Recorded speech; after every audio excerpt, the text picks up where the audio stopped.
ஆதியாகமம் 13வது அதிகாரத்துல 9வது வசனம் எப்படின்னா, ஆபிரகாமுடைய மேய்ப்பருக்கும் லோத்துனுடைய மேய்ப்பர்களுக்கும் அங்க வாக்குவாதம், சண்டையெல்லாம் வந்துருச்சு.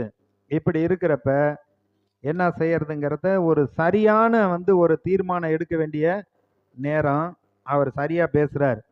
13வது அதிகாரத்துல 9வது வசனம், இந்த தேசமெல்லாம் உமக்கு முன்பாக இருக்கிறது அல்லவா?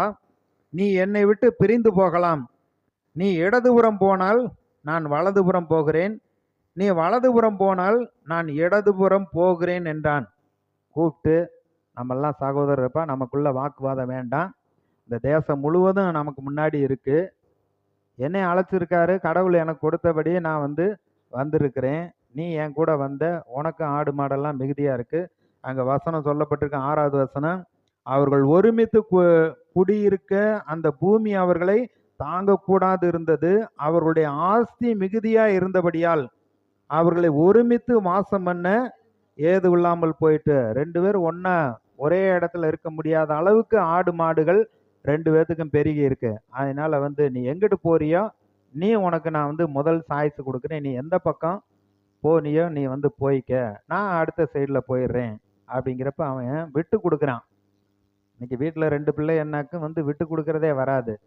அவனுக்கு மட்டும் செய்கிறீங்க, அவளுக்கு மட்டும் செய்கிறீங்க, எனக்கு அதை விட எனக்கு அதிகமாக கொடுத்தாதான் நான் விடுவேன்னு இப்படியெல்லாம் சண்டை வருது. ஆனால் பாருங்க, ஆபிரகாம் விட்டு கொடுக்குறவனா இருந்தான். அதான் சொல்லுவாங்க, விட்டு கொடுக்குறவன் கெட்டு போகிறதில்ல, கெட்டு போகிறவன் விட்டு கொடுக்க மாட்டான். 3/4 அடிக்காக சண்டை போட்டு கடைசியில் கொலையெல்லாம் நடக்குது இந்த உலகத்தில். ஆனால் விசுவாசியை நம்ம விட்டு கொடுத்தோம்னா கர்த்தர் அதை விட பெஸ்ட்டாக கொடுப்பார். இது போனதுக்கு அப்புறம் ஆபிரகாம் கூப்பிட்டு, இருக்கிற இடத்துல இருந்து கிழக்கையும் மேற்கையும் வடக்கையும் தெற்கையும் நீ பார்க்குற தூரத்துக்கு நீ நடந்து நீ கால் மிதிக்கிற எல்லா இடத்தையும் உன் சந்ததி கொடுப்பேங்கிறார்.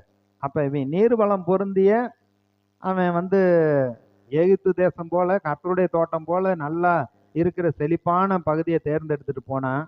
ஆனால் அந்த நிலம் எல்லாத்தையும் சேர்த்தே ஆபிரகாமுக்கு ஆண்டவர் கொடுத்தாரு. அப்போ பாருங்க, நம்ம விட்டு கொடுக்கிறவர்களா இருக்க வேண்டும்.